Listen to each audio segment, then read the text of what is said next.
Hey everyone. So somebody asked me to do a video regarding Summer Wells, and I will. I'm just going to need to put my thoughts together, and I have a bunch of them. Before I do that video, I wanted to release this one, where I talked to my daughter Stevie about Chris and Roberta Laundrie. So Stevie and I, like most if not all of you, have been following this hunt for Brian Laundrie. And we were discussing his parents, Roberta and Christopher.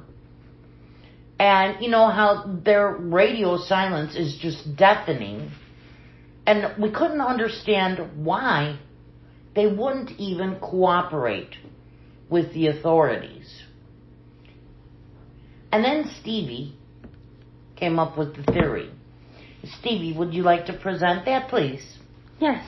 I think that possibly Brian Laundrie has threatened his parents.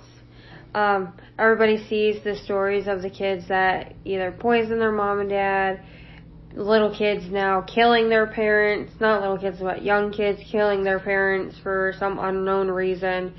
Maybe if he does, like either because he has a mental disorder or he doesn't have a mental disorder, has threatened to kill them or hurt his sister and her kids in some way, and that's why they're keeping their mouth shut. Because if he said anything, if you ever said that I killed her or you would help find him, they would help find him, that he would come back and kill them because obviously he knows where they live. So, and I saw something that Gabby's friend was scared because she said something like he knows where she lives and she knows he doesn't like her. So she was kind of worried that he might come to her house. Well, and this kind of goes along with the story of friends who have seen him choke her out, Gabby, out before, and the outbursts that he had at the restaurant, and obviously locking her out of her van when, that led up to the police kind of catching up to him on that body cam. And so I'm wondering if there isn't maybe some truth to this. Maybe he is threatening them. Maybe when he stopped by their house on September 1st, he threatened them and told them. And I think about it, he stopped at Cassie's house on September 1st as well, in Gabby's van, without her. And they might have asked him what happened. Now, who knows? Maybe he's done this before. Lashed out, hurt somebody, instilled great fear in them. He may have even threatened Cassie's children. I don't think we'll ever know the story. But I just don't see a couple who seems to have led a reasonably clean life, I believe a crime-free life, putting themselves through this for their son. I just don't see it. Well, if they want to protect him, it's one thing, but there has to come a time where they come forward and say, hey, we know he did it, he told us, because there's ways that, they can be kept safe and he can't get to them.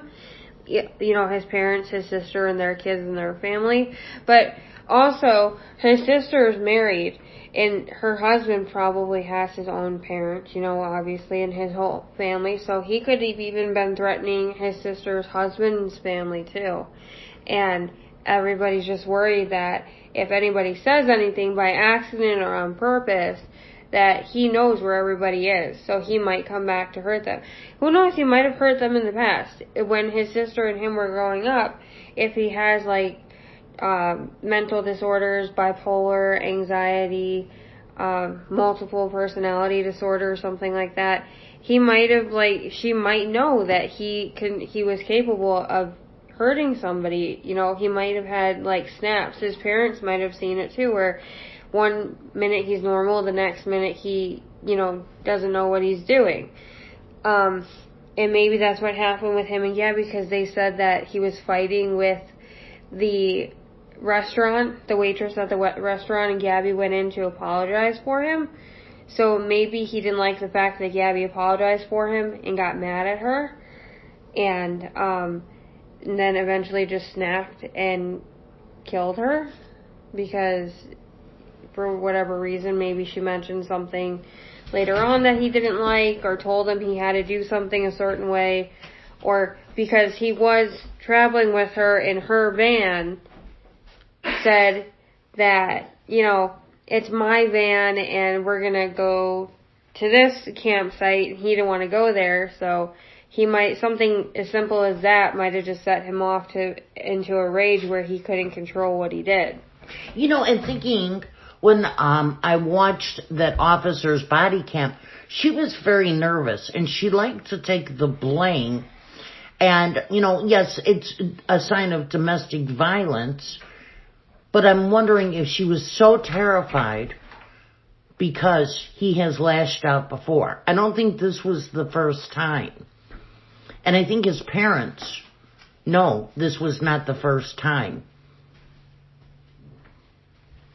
Well, just like those kids that you hear that they have friends, and it happened in colleges, but also for like school shootings, you'll hear that they go to their house and they look at their personal stuff and they found out that, hey, they have a diary, or hey, they have this, or their parents actually do come out and say, they've talked about hurting people in the past, or they've hurt people in the past. But even if the parents don't say it right away, it always eventually comes out that the person either has a mental disorder or is a danger to themselves or other people. So maybe in the future that, we'll hear something that it wasn't the first time that he's done it, or, he has this kind of mental problem where he'll snap and he killed her for no reason. Or maybe he killed her for a really stupid reason. But regardless, his parents should come forward and say, hey, he has a mental disorder, or maybe he didn't mean to do it, and we know where he is, or we can at least help look for him. Just sitting and not helping look for him just points all the guilt in their direction, that they know, they either know what happened and they don't want to say because he's threatening them, or they just want to protect him because they think if they distract the cops for long enough and tell them where they might that think people might lose interest, that they're going to stop looking, because people are saying, oh, it's taking a month to find him already, and he could be waiting it out, that, oh, they're just going to give up because they can't find him anywhere. They can't find him in the forest preserve in Florida. Somebody's going to say that, oh, an alligator got him, or something got him, or he just died because he didn't have food or water, and he's gonna, you never know, because, how old was he? 23? 23. And he could have shaved his hair, or he had a bald head, but he could have changed his appearance some way, and he's just waiting, for everybody to say, hey, we can't find him, he's probably dead somewhere. And then he'll come back, and he'll just live a normal life. And a lot of people are saying that they are helping him, survive out there. And they may be, but not because they want to, but because of these threats against their lives or their grandchildren's lives. And so then you wonder, when is there going to come a time when you, Christopher, and you, Roberta, just come clean with the authorities? Talk to your attorney, come clean with the authorities. They can catch him if he's alive. He'll either get the mental health care that he needs. He's going to go to prison if he actually did kill Gabby. Currently it's allegedly he killed her. But he will go to prison if he is found guilty. But maybe he can get the mental health care that he needs. Because, what Stevie said kind of makes sense to me. I just don't see why parents would put themselves through this willfully. Yeah, because there's other cases, like look at Chris Watts. His mom and dad it's not like they don't love him, and they weren't, protecting him.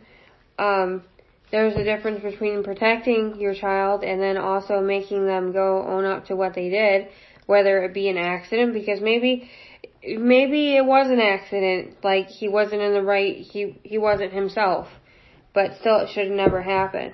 Right. So he needs to face, being in jail and things like that. But well, Chris Watts' family tried to protect him by talking about how Shanann was, but they didn't hide him anywhere. Yeah. And that's the big difference. No, somebody's either hiding him or he's hiding himself, and he's threatening people that if he's found, he'll either kill... one of two things. If he's found, he'll either kill himself, or if he's found, or if somebody says where he is, he'll kill, or he'll come and hurt somebody. He's threatening the people that know where he is.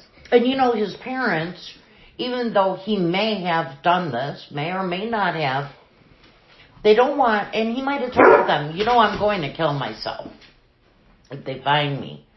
Well, no parent wants their child to die. So it's very possible that they're not saying anything because he does have mental issues and they don't want him to kill himself over something that he could not control. You know what? Let's see, because my dog is getting very rambunctious right now. So we're going to end this video, but I'm going to ask you to put in the comments what you think.